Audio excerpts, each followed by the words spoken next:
How many of you have time issues in running your business, have a life and your time? Guys, see your hands out there who feels like that's there? So you can see it's about 90% there you go. of this room, Yeah. right? And some people are just too tired to raise their hand. But the issue of time is not the real issue. The real issue is that they're operating as an operator, not an owner. Yeah. And so what I start to do in the beginning, you have to do both, right? But what I start to do is show them how you have to be able to break off and get other people to do things. But more importantly, I teach people, I do a 5-day boot camp, I call Business Mastery a couple times a year. And we bring in businesses from all over the world, literally. And we have people just starting a business, and we have people with, businesses that are doing $1 billion, $2 billion, $3 billion. And what you find is that there's a common pattern amongst all these group of people where they find themselves, if it's a small business, they do everything because they feel like they're the only one who can do it, or they tried someone else and they failed. Well, that happens in every business. You have to begin to leverage yourself, or you're just going to be self-employed, and you'll never have the scalability. A business is a system that adds value even when you're not there. And you as a leader have to get good enough to both hire people and train people so that you're not a manager. A manager works with people to make sure they get the job done while you're there. But if you have to be there, can I run 33 companies? I mean, every 4 days I'm on a plane, train, helicopter on stage somewhere on average in a year, and I got 33 companies. There's 12 I manage directly, but I couldn't do that by management. I do it by leadership. I build leaders who can make their own decisions. I hire people that are the best of the best. Now in the beginning, that's hard because you have no money, right? So you hire the best, it's called you, and you pay them nothing, right? And then now you try to hire other people, and what do? You hire your friends, which is a disaster because they're not as skilled, and you love them, and it's hard to manage them. And then I hired people that were really talented, but they were mean, they didn't share my values. And so eventually you get to that place where you can find the right people. But I think the most important secret for the growth of any business, the question I guess on how to get over the time, and the answer is you got to take 2 hours, 90 minutes a week with your team of 1, 2, 3, 2,000, and you got to meet where you work on the business. And I teach people a format called 7-7, where there's 7 areas of a business that you cannot miss: marketing, sales, optimization, the financials, culture. And I'll make sure that each week you and your team focus on that, not the day-to-day business, but how do we strengthen our marketing, not just for this run, but overall how we build the brand. What do we do to change our sales process? How do we optimize the business? How do we spend no money and grow the business 30% in the next 3 to 6 months? And when you take small markers in the business that are critical and you improve them 5, 10, 15%, but you do 12 of them, you'll grow your business 120, 130%, 140% because there's a compounding impact. You don't just get the improvement you've made. So I try to help businesses to make those changes so you have time to think and be strategic. Because if you're just running, how many of you are stressed? I'll be honest if you would. Today, being here and not being at your business, how many feel some stress in your business being away even for a day? Okay, write down, I'm a business operator, F that, right? I'm gonna become a business owner, you gotta be. The goal, if you own a business, and I would assume a lot of your viewers are business owners or getting started in business, no matter how good you are in business, think about this. The one universal rule that idiots in finance know is diversification. It's the only free lunch. You gotta diversify. Because if you put all your eggs in one basket, no matter how good the basket is, one day that real estate market, that stock market, that bond market, that collectibles market, whatever you invest in, Ray Dalio showed me statistically, it'll drop 50 to 70% on a day.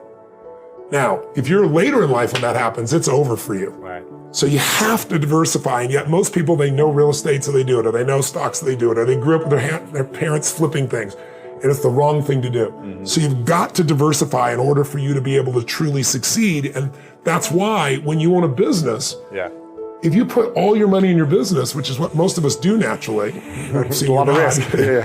You put all your eggs in one basket, and there's things that can happen. I mean, let's say you spent 20 years and you figured out how to put together the ultimate map, and you remember Garmin came out with this thing called the TomTom. I don't know if you remember, you used to put on are you old enough to remember that? You used to put on your phone? Or you used to put on your dash?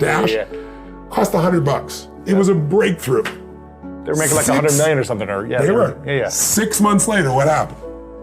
The iPhone came out with Google Maps. These little bastards, excuse my French, came out with it, put Google Maps, put their own map on here, and it costs how much? $0. What's that gonna do to your business when someone takes your product or service and gives it away for free? So I always tell people, competition happens, technology happens. What you must do is have a second business with no moving parts, no people, no time. Maybe it takes you 3 days a year for 2 or 3 hours after you've read the book. You put it in place and you measure it 2 or 3 times a year. That's it. Yeah. Go on with your life. Now, if there's a trouble in your business, you're financially set. In my life, I have 31 companies now. We have, what do we have? 1,200 employees, 7 different industries. We do $5 billion in sales. Yeah. I mean, that used to be, me and my seminar business. It's grown geometrically. Wow. But with all those moving parts, the only way I've been able to succeed is because I've taken every one of those businesses and I've diversified my assets so that when things were in trouble, I still had enough economics to take care of myself and keep the business going. So everybody needs to create a money machine that works while you sleep, that doesn't have moving parts, and that's what this is really about. If you look at a business, the chokehold on the growth of any business is always the psychology and the skill set of the leader. And it's 80% psychology and 20% mechanics, meaning so many small businesses, the owner might be an incredible innovator. Maybe they write incredible code. Maybe they're a tremendous influencer, but they don't know the economic side of their business, right? And they find themselves getting in trouble because somebody's giving them financial information after the fact. They don't have true financial intelligence to make decisions, and they get caught up. Can you give me an example of a business like that? You don't have to name names. Yeah, no, I'll pick my own examples.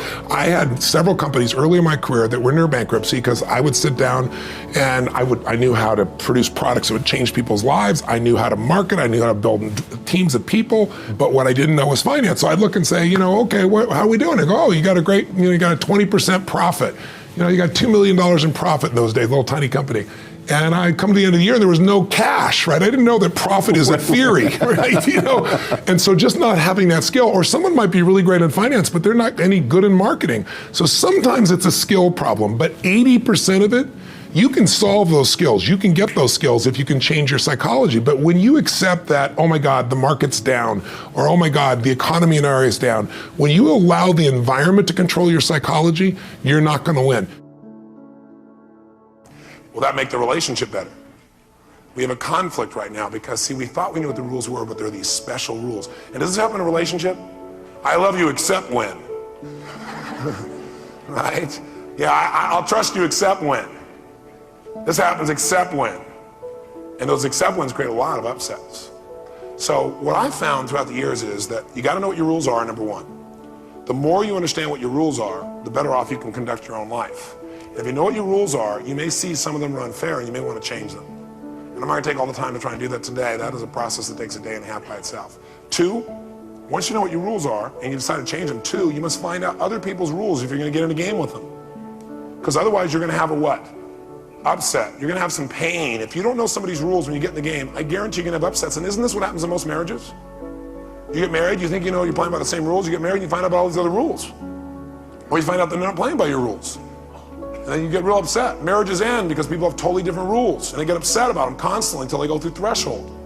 So, number 1, get clear about your own rules. Number 2, get clear about the rules of the people you're going to play with, the people you're going to be in proximity with. Now, you're never going to be sure of all the rules, but try and get them clear. Say, you know what? I want to find out what's most important to you. And here's how you're going to do it. You're going to make a distinction. In doing rules, I found something. How many of you have noticed that there are some things you have, rules you have, that you will just flat never violate, and some that you'll violate in a heartbeat?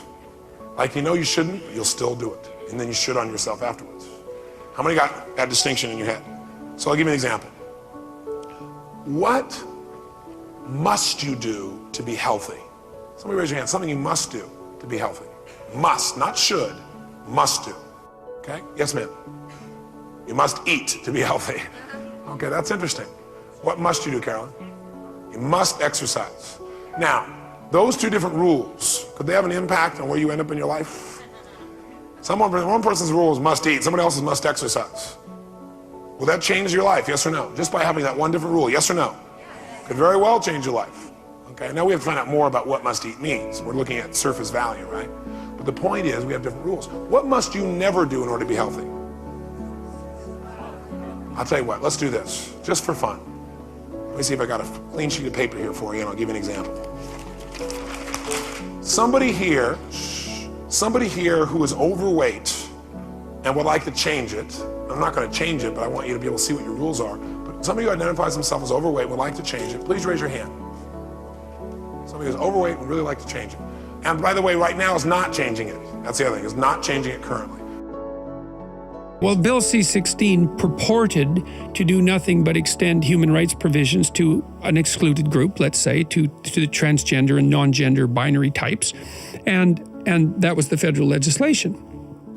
You don't have time. That's a lie. You don't have support. That's a lie. You don't have the equipment or the gear. Lies. You don't know the best way. Who cares? That's a lie. Or you're too old or you're too young. Of course you're too old or too young. Lie. And there's you're too busy. Sure you are. That's a lie. Clarity is the DNA of mastery. So if you look at the titans of business, the true leaders in finance, these people literally will say, look at my charts. If you look at a great military leader, you look at a great athlete, they have such granular, in a world of superficiality, they have shifted to massive granularity so they know in intimate detail exactly what their future timeline will look like.